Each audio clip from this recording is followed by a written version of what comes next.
Junto com o mês de janeiro, chegam também algumas despesas extras, como impostos, matrículas escolares e uniformes. E a primeira cota do IPVA vence já neste mês em muitos estados. A má notícia é que o tributo deve ficar mais caro neste ano. A justificativa para a alta é a valorização dos veículos. Isso porque o imposto é calculado sobre o valor de mercado dos automóveis. Eu vou conversar sobre esse assunto agora com o planejador financeiro João Gondim, ele que está aqui no nosso estúdio hoje. Bom dia, João. Bom dia, Wilker. Um prazer estar aqui mais uma vez. Prazer recebê-lo também, ainda mais para ajudar a gente com essa questão que é tão complicada, né? No início do ano, realmente a gente às vezes se embanana ali para dar conta de tantas despesas extras. Com certeza. Como que a gente faz então no caso do IPVA? O valor do IPVA pesa muito no bolso de muita gente e a saída para muitos acaba sendo parcelar. Quando que isso é uma boa ideia? Olha, o melhor jeito de você lidar com o IPVA é você parcelando em 12. Como? Você já sabe que o seu IPVA de 2024 virá da mesma forma. Então você pode, sabendo, tendo uma noção de qual é o valor, juntar todos os meses uma fração, 1/12 desse IPVA. Quando chega a despesa, você paga à vista. E geralmente, às vezes, vai ter desconto e você, ao mesmo tempo, recebeu o rendimento desse investimento todos os meses. Mas é que a pessoa, por não se planejar, por simplesmente, às vezes, deixa o dinheiro sabendo que tem a despesa, simplesmente não faz nada, e aí vem de uma vez só e aí se embanana toda. Aí vira confusão. Mas e no caso em que há uma alta no valor desse imposto, como a gente registra nesse ano? Bom, essa alta, de qualquer forma, ela é melhor você se precaver de uma parte, não ficar sem fazer nada em função de não se precaver do todo. Né? Mesmo que tenha alta, se você tivesse se planejado em 2022, em janeiro de 2022, para pagar o IPVA de 2023, certamente você não estaria complicado agora, apesar da alta. Você teria que, pelo menos se for o caso de fazer um inteiro ali no valor, Isso. seria um valor mais... Só completar. Um valor menor, né? Agora, ao longo do ano, a gente pode fazer esse planejamento que você mencionou. E o ideal é fazer isso onde? Colocar o dinheiro na poupança, por exemplo. Pode ser uma boa alternativa? Enquanto você responde, eu vou servir aqui um café. Bom, a poupança ela é uma alternativa bastante simples para as pessoas, né? Então é uma forma bastante prática de você juntar esse dinheiro. A rentabilidade aqui pouco importa, o mais importante aqui é você ter liquidez, é você resgatar a qualquer momento caso você precise. Então você pode colocar num CDB do banco, na poupança, se tiver um pouquinho mais de conhecimento, conhecer o Tesouro Selic, o título público, que funciona tudo muito bem. Agora eu aproveito esse momento para a gente abordar aqui uma questão que vale muito a pena falar, porque diz respeito muito diretamente à saúde financeira das famílias como um todo, não só com relação ao IPVA ou ter um carro. É o seguinte, o IPVA, como eu disse, ele é calculado em cima do valor do veículo. Então, é um ponto que precisa ser levado em consideração na hora de comprar um carro, né? Às vezes a gente olha só se consegue pagar a parcela do financiamento e o seguro. E a gente não olha, por exemplo, o valor do IPVA desse carro. Então, isso deve entrar na conta ali na hora de comprar. Com toda certeza. O IPVA ele vai girar em torno de 3 a 3,5% do valor do veículo. Então, quando você compra um veículo, por exemplo, para arredondar a conta de R$100 mil, você vai pagar um IPVA em torno de 3.500. Tá? E não é só isso, você tem o IPVA, você tem o seguro, você tem as revisões, as manutenções, troca de pneus. Então você tem que pegar todas essas contas que a gente chama de gastos eventuais, soma tudo isso e divide por 12. A ideia é que você faça uma provisão mensal desses valores para quando eles surgirem você paga tudo à vista. Né?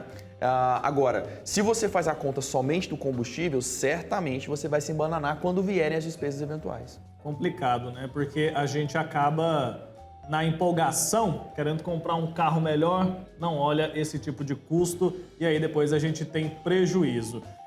Existe uma quantidade que eu já vi muitos especialistas dessa área falarem, né? Esse pessoal que cuida de investimento, tá até na moda, né? A gente vê muitos canais no YouTube, inclusive. Eles falam assim que o ideal é não gastar 10% da sua renda com carro.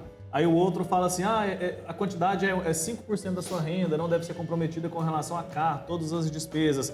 Existe uma fórmula que seja ideal ali, que sirva para todas as famílias, ou cada caso é um caso? Como que a gente pode fazer esse balanço na hora de olhar o orçamento da minha família e olhar o valor do carro ali que eu vou comprar? Tá. Não existe nenhum parâmetro que eu possa garantir que funcione. Todas essas fórmulas mágicas, elas desprezam o contexto da família, o contexto da pessoa. Por exemplo, como é que eu posso dizer que é a mesma proporção para uma família que tem 2 filhos, mora de aluguel, e uma pessoa solteira que mora com os pais e tem a mesma renda? Não dá para você cravar, senão você fica tentando se encaixar num texto fora do seu contexto.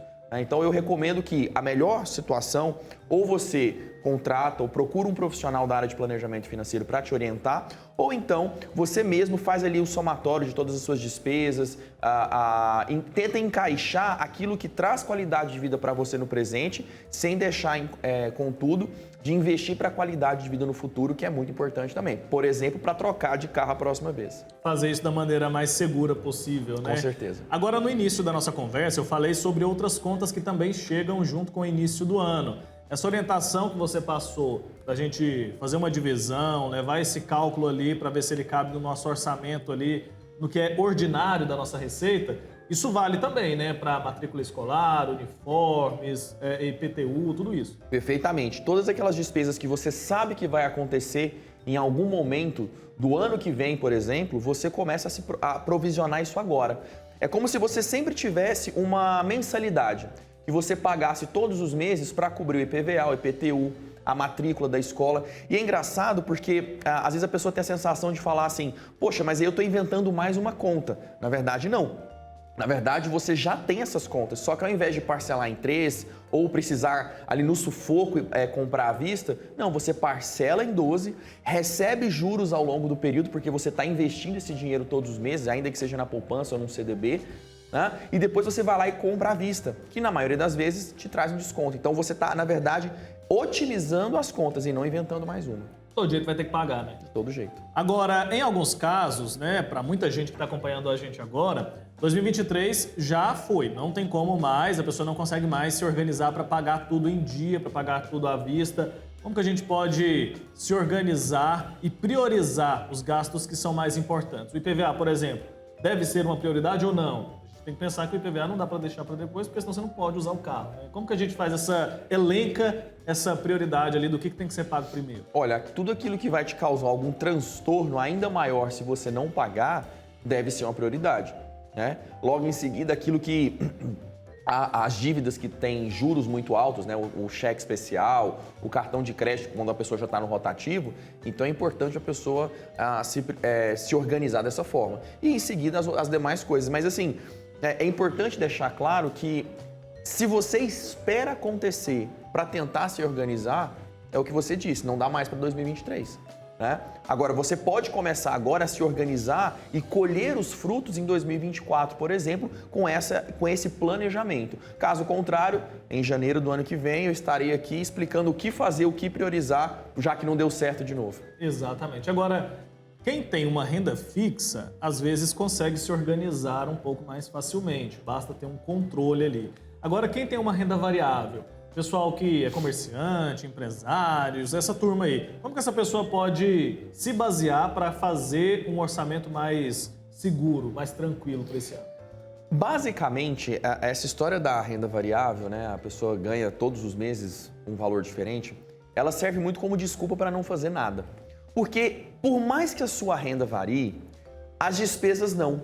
Então você ganha mais ou menos, apesar de ganhar diferente todos os meses, você gasta mais ou menos com as mesmas coisas todos os meses. Então você pode se balizar em cima daquilo que você gasta. Exemplo, se você gasta R$6.000 por mês, tem um mês que você ganha 4, naquele mês você não vai conseguir separar esse valor. Mas no mês em que você ganha 8, você consegue separar o valor em dobro. O problema maior é que quando a pessoa ganha 8, ela gasta 8. E aí ela não trabalha com essa média de gastos anuais e acaba se enrolando da mesma forma. Então a saída para quem ganha de forma variável é você ficar atento ao montante dos seus gastos, à média dos seus gastos ao longo do ano. E aí dessa forma você se organiza em cima desse valor. Como que a gente faz aquele famoso retrato financeiro? Muita gente fala disso no início do ano. Vamos nos organizar para esse ano agora. Tira aí o seu retrato financeiro. Queria que você explicasse para a gente do que se trata isso e por que é importante. Na verdade, isso é um mapeamento de todo o seu orçamento, né? É você entender o quanto você gasta, com o que você gasta, o quanto você ganha, o que você paga de dívidas, o que tem de contas parceladas, o que paga de juros. A orientação que eu dou é o seguinte, geralmente quando as pessoas vão fazer isso, elas se orientam muito em cima do que elas gastam todos os meses. né, o que a gente chama de gastos mensais comprometidos. Por exemplo, a mensalidade da escola, o aluguel, a conta de água. Algumas pessoas um pouco mais atentas vão se atentar aos mensais flexíveis, supermercado, combustível, alimentação fora de casa. Só que a maioria, a imensa maioria, se esquece dos eventuais, que é aquele gasto que tem ao longo do ano, alguns até têm data para acontecer, outros não. Por exemplo, presentes, roupas, né? Tudo que você tem ao longo do ano, que vai acontecer, as pessoas vão comprar roupa ao longo do ano, é natural. Sempre quando se fala desses gastos, as pessoas se enrolam. Então, a orientação que eu dou é o seguinte: todos os gastos que você tem de cunho eventual, faça uma estimativa ao longo do ano, né? Pode ser um chute, geralmente as pessoas chutam muito próximo da realidade, e divida por 12. Tá? E esse valor, ele tem que entrar dentro do seu orçamento. Por exemplo, imagina que a pessoa ganha R$4.000 e ela gasta todos os meses R$3.000 com gastos mensais. Se ela gasta 4, quando ela tiver que comprar roupa, pagar o IPVA, o IPTU, etc., ela vai se enrolar. Então, se ela, ao longo do ano, ela gasta R$12.000 com gastos eventuais, divididos por 12, 1.000. Né? Então, esses R$1.000 tem que entrar ali de sobra no orçamento dela todos os meses. Se ela ganha 4, ela pode gastar 3 com gastos mensais e os outros 1.000 seriam para esses gastos eventuais. É a melhor forma de você se organizar, a mais eficiente, basta que você se atente a esses gastos que você não tem todos os meses. E aí, nessa questão da renda, eu calculo também, por exemplo, o terço de férias que a gente recebe, 13º, essas coisas entram, como é que faz?